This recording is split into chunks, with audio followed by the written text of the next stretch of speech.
March 2026. The internal service reports that the Watchtower organization is desperately trying to conceal are revealing a hemorrhage that can no longer be stopped. For the first time in 50 years, the ratio of elders to publishers has dropped 18% globally in just 24 months. Think about what that number means at the ground level. If you look at the elder platform of your Kingdom Hall today, you will notice that for every 10 elders who were serving in 2024, nearly 2 have already disappeared by 2026. The faces have changed. The bodies are thinner. What remains is exhaustion dressed in a suit and tie. And the data we have obtained confirms that what you are witnessing in your own congregation is not an isolated anomaly. It is a global structural failure unfolding in real time.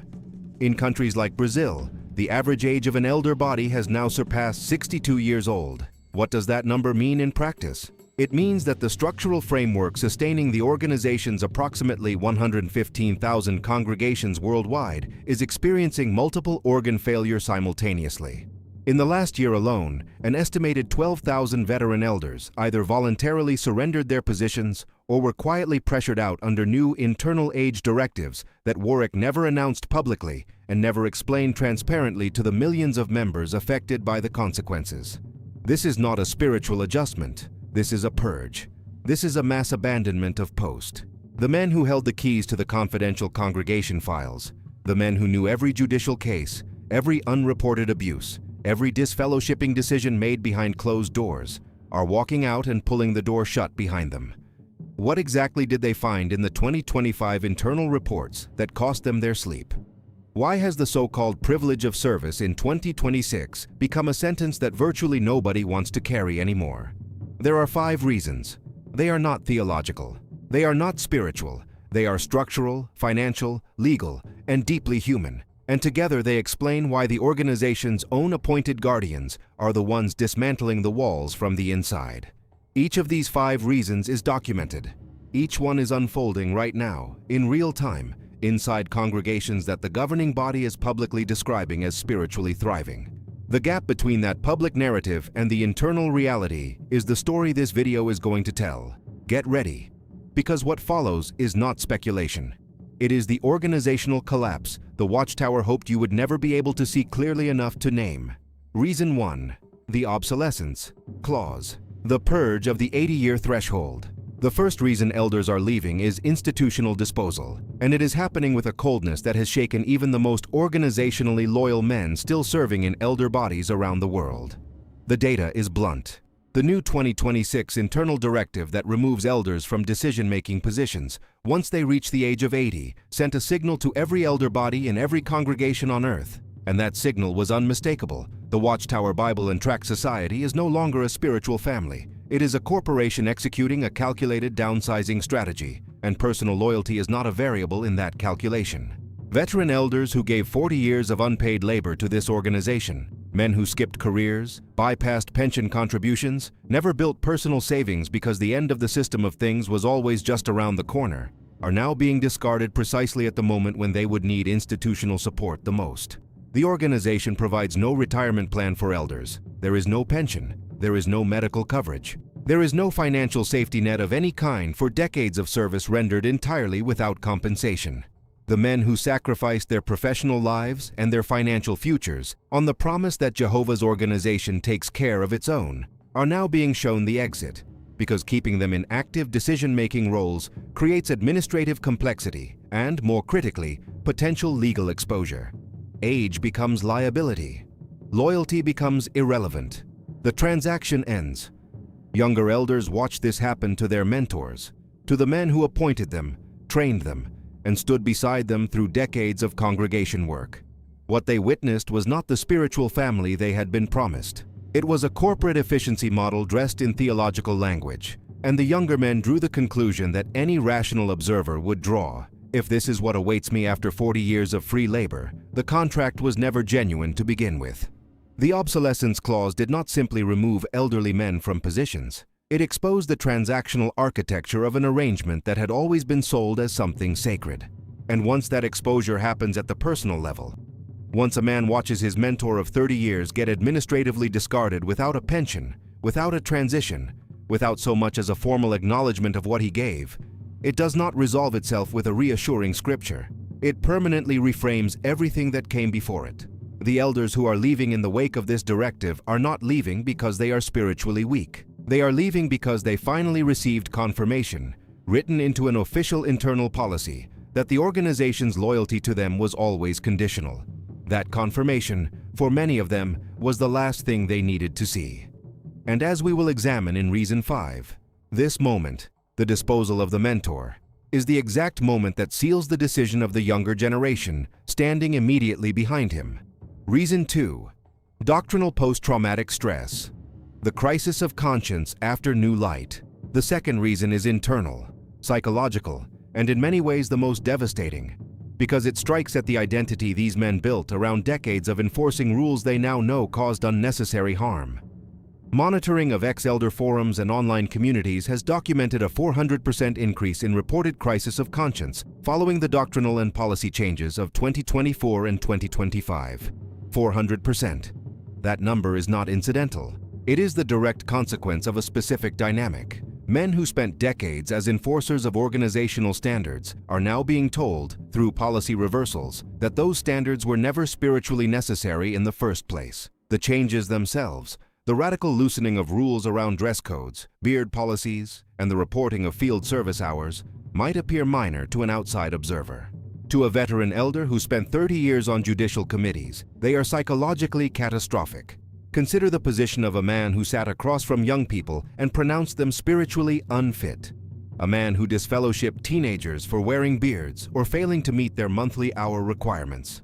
A man who was trained to frame these enforcement actions as expressions of divine love and organizational loyalty. That man now sits in a kingdom hall where beards are acceptable, where dress standards have been softened, where the hour reporting requirement has been effectively dissolved, and where the organization that instructed him to enforce every one of those rules has quietly retired them without a single public acknowledgement that the enforcement was ever harmful. The governing body calls this new light. Former elders are calling it something else entirely. They are calling it confirmation that they were instruments of psychological abuse, operating on instructions they should have questioned and never did.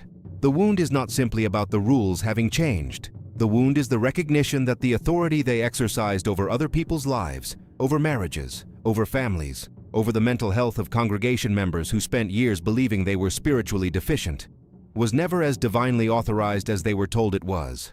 The damage it caused was real, regardless of the sincerity with which it was inflicted. And sincerity, as many of these men are discovering, does not function as absolution. Men with intact consciences are finding that recognition unbearable to sit with inside the same organization that created it. They are not all leaving because they stopped believing in God. Many of them are leaving because they can no longer look at the people they disciplined and pretend the organization was right. And the organization, characteristically, is offering them no framework for processing that recognition except continued loyalty. For thousands of men, that is no longer sufficient. Reason 3. The legal target. Zero attorneys, zero protection.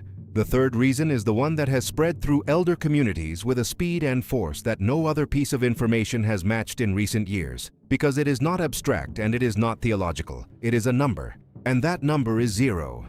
In 2026, civil litigation related to the concealment of child sexual abuse within Jehovah's Witness congregations has reached billion-dollar territory. Cases in the United States, Australia, the United Kingdom, Canada, and across continental Europe have produced verdicts and settlements that collectively represent one of the largest institutional accountability crises in the history of organized religion. Courts have found, repeatedly and in multiple jurisdictions, that the Watchtower's internal policy of handling abuse allegations within the congregation, the two-witness rule, the prohibition on reporting to authorities without organizational authorization, the confidential case file system, created conditions in which abuse was systematically concealed and perpetrators were shielded from civil accountability. The Watchtower's legal strategy in response to this crisis has undergone a significant and revealing transformation. Warwick's current legal position in abuse-related cases is increasingly constructed around a single argument, that decisions not to report abuse to civil authorities were made autonomously by local elder bodies, operating independently without central direction. The organization is, in plain terms, using the elder body as a legal firewall between itself and financial liability. Here is the mechanism in its most precise form. Warwick provides the instruction manual for handling and concealing the crime. The elder follows that manual exactly as instructed. Then, when the lawsuit arrives and a judge demands accountability, the organization tells the court that the elder acted on his own initiative. The manual that trained him becomes evidence used against him in the proceedings, and the organization that wrote it turns its back and walks away. The elder is left holding liability that was manufactured in Warwick and then legally orphaned at the local level. And then comes the number that has changed the internal calculus for elder bodies worldwide: 0. That is the number of individual elders personally named as defendants in abuse-related lawsuits who received legal representation funded by the Watchtower organization in the last 2 years. 0 attorneys deployed to defend the men who followed the organization's own two-witness policy. 0 legal support provided to the elders who called the Watchtower's legal department for guidance and then followed that guidance precisely. The organization that trained these men to handle abuse cases internally is now prepared to argue in court that those men acted of their own independent volition. For elders who understand this dynamic, and an increasing number of them do, because ex-elder communities and legal observers are documenting it with considerable precision, the message is unambiguous. You carry the target. We do not provide the shield. The so-called privilege of service in 2026 comes with potential civil and criminal liability attached to it. And the organization that created that liability through its own policies will not stand beside you when plaintiff's attorneys come for you by name. For thousands of men who might otherwise have continued serving out of genuine conviction, this legal repositioning has resolved every remaining doubt about the true nature of their relationship with Warwick. Reason 4. The pastoral collapse. When the shepherd becomes a property manager. The fourth reason is quieter than legal liability and less dramatic than doctrinal betrayal. But it is eating away at the elder population with particular effectiveness because it attacks the one motivation that kept many sincere men in their roles long after everything else had eroded, the belief that they were genuinely helping people. The administrative workload carried by a congregation elder in 2026 has increased by an estimated 60% compared to 5 years ago. At the same time, the time available for what the organization itself describes as shepherding, the personal, pastoral, spiritual care of individual congregation members, has been reduced to near zero in most elder bodies. The men who accepted this role because they believed in its pastoral dimension, who saw themselves as genuine caregivers for the people in their congregations, are discovering that the actual role in 2026 bears almost no resemblance to that description. They have become property auditors for real estate assets that no longer belong to their local congregations. The transfer of Kingdom Hall ownership to the Watchtower's centralized property holding entities, which began accelerating after 2012 and has continued aggressively through the present, means that local elders are now responsible for maintaining, inspecting, and reporting on buildings that the congregation will never own and cannot control. They submit technical maintenance reports. They conduct safety inspections. They manage digital donation collection targets set by circuit-level administrators. They coordinate financial metrics with regional bodies. They track building compliance requirements for properties that were built by their congregation's own donated labor and then quietly transferred to an entity based in Warwick, New York. The pastoral manual has been progressively replaced by a property management handbook, and the men who entered this role with sincere spiritual motivations are the ones most acutely aware of the substitution. The spiritual work that justified the personal cost, the missed family dinners, the late-night crisis phone calls, the hundreds of unpaid hours of preparation, counseling, and administration every single year has been stripped out of the role and replaced with corporate logistics. What remains is a facilities management position dressed in the language of shepherding, and the men who took this role because they genuinely cared about the people in their congregations are finding that the organization has restructured the role in ways that make genuine pastoral care nearly impossible to deliver. The sincere ones are leaving because they will not spend whatever years they have remaining managing Warwick's real estate portfolio under the title of elder. Reason 5. The cursed inheritance. The generation that is refusing to step in. The fifth reason contains the most dangerous long-term implications for the organization's structural future, because it is not about the men who are leaving. It is about the men who are watching them leave and deciding, with clear and undeceived eyes, that they want absolutely no part of what comes next.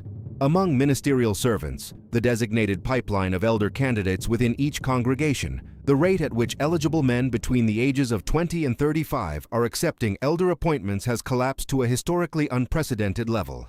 In 2026, more than 70% of eligible ministerial servants declined the invitation to become elders when it was formally extended to them. 70%. In an organization that has always cultivated the perception of elder appointment as a coveted spiritual achievement, a rejection rate of that magnitude represents a generational rupture that no amount of convention programming or circuit assembly encouragement can reverse. These are not rebellious young men. That framing is precisely what the organization wants to apply to them, because rebellion can be managed through counsel and social pressure. What these young men actually are is observant. They are some of the most careful, data-literate, institutionally aware observers the organization has ever produced.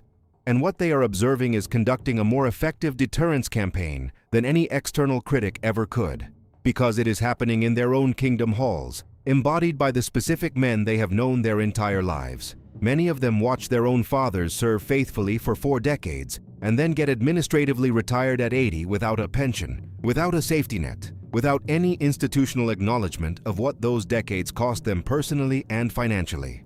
They absorbed reason, one not as an abstract organizational policy, but as a biographical fact about someone they loved. They watched the obsolescence clause arrive, and they recognized, with the clarity that only proximity can produce, exactly what inheritance was being offered to them. It is a cursed one, and they are declining it. They observe the exhaustion written into the faces of the elder bodies above them. Men in their 50s and 60s carrying administrative and pastoral workloads that have expanded far beyond any reasonable expectation. They watch marriages fracture under the pressure of a role that consumes every available evening and weekend without offering financial compensation, institutional support, or any form of organizational protection when legal or pastoral crises emerge. They see the mental health deterioration. They track the divorce rates within elder families in their own congregations. They observe the legal exposure that Reason 3 describes, and they understand, without anyone explaining it to them, that the organization will not defend the men it trained when the lawsuits arrive. And then these young men make the calculation that the data fully supports. The cost of this role is total. The return is negligible. The institutional protection is non-existent. The organization has demonstrated, through its treatment of the generation immediately ahead of theirs, exactly what loyalty to this role produces over a lifetime. 70% of them are declining, and the number is not improving. Without this generational transfer, the current elder bodies are not simply aging in place. They are being required to absorb the workload of the men who refuse to replace them. An elder who expected to share responsibilities across a body of 6 or 7 men is now carrying the weight of a team essentially alone. The fatigue compounds, the resignations accelerate, the eligible replacements continue to decline, and the structural spiral tightens with each passing service year. The organization's own internal metrics confirm this trajectory, even as its public communications continue to project organizational vitality and spiritual momentum. The numbers do not lie, but the leadership does. In 2026, the elder exodus is the clearest evidence available that the Watchtower's organizational foundation is compromised at its deepest structural level. These are not peripheral members drifting toward inactivity. These are the appointed guardians of the organization's congregational infrastructure, the men who held its confidential files, enforced its policies, protected its legal interests at the local level, and absorbed its institutional demands for decades without compensation, without protection, and without honest accountability from the top. 5 reasons are driving them out. The systematic disposal of veterans through age-based removal policies that expose the transactional nature of an arrangement sold as sacred. The psychological devastation of men forced to reckon with decades of enforcement they now know caused unnecessary harm. The legal abandonment of individuals the organization trained to follow policies it is now disowning in open court. The bureaucratic transformation of a pastoral role into a corporate property management function, and the refusal of an entire generation to accept an inheritance they watched destroy the men who carried it before them. Taken together, these 5 forces are not producing a temporary staffing shortfall. They are producing a structural failure that compounds with every monthly service report, in every circuit, on every continent where this organization operates. When the men with the most invested in its continuation, the men who gave the most, who knew the most, who enforced its rules with the most diligence, are walking away in numbers the internal data can no longer disguise. The question is not whether the structure is in crisis. The question is, who will still be standing inside it when the last veteran elder hands in his keys? The truth does not arrive gently. It dismantles piece by piece every carefully constructed illusion that took a lifetime to build. And for the 12,000 men who walked out of their elder positions in the last year alone, that dismantling has already begun.